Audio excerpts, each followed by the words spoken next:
Hello everyone, my name is Idnir MA with student number G1E021027. In this video, I will explain about language production in psycholinguistics. Before explaining about language production, of course we must know what psycholinguistics is. Psycholinguistics is a combination between language and psychology. Language called as internal structure of psycholinguistics because it is core whole development of linguistics. Meanwhile, psychology is called as external structure about human mind, thought, behavior, memory process, and mental.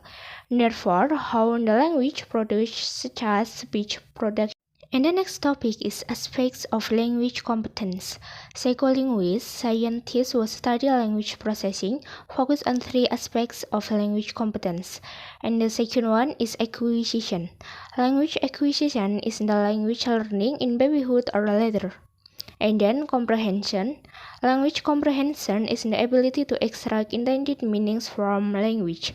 And the last one is production. Language production is the ability to speak or write fluently. The next topic is a language production. Language production refers to the process involved in creating and expressing meaning through language. According to Lefort, language production contains four successive stages. The first one is conceptualization, and then formulation, and then articulation, and the last one is self-monitoring. Now is language production stages.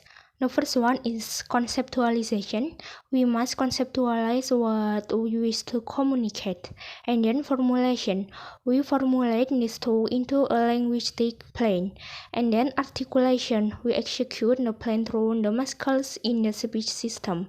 And the last one is self-monitoring. We monitor our speech, assessing whether it is what we intended to say and whether we said it the way we intended to. Okay, the first stage is conceptualization. Psycholinguistics generally agree that some form of mentalist exists, a representation system which is different from language. The notion is that thoughts take form in mentalist and are then translated into linguistic form, but there is a little agreement as to the properties of this pre-linguistic mental representation. And the second stage is formulation. Formulation is much easier to describe than conceptualization because analysis on eventual output of the process, such as speech error, and the choice of words or sentence structure can be a great help for understanding speech production. And the third stage is articulation. Articulation of speech sounds.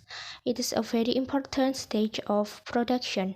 Once we have organized our thoughts into a linguistic plane, this information must be sent from the brain to the muscle in the speech system so that they can then execute the required movements and produce the desired sounds. We depend on vocal organs to produce speech sound so as to express ourselves. In the production of speech sound, the lungs, larynx, and lips may work at the same time and thus form co-articulation. The fourth stage is self-regulation. Self-regulation is the last stage of speech production. To each human, no matter who he is, he would make mistakes in conversation or in writing. So each person would do some self-correction over and over again while conversing. Alright, that's my explanation. Thank you, bye bye.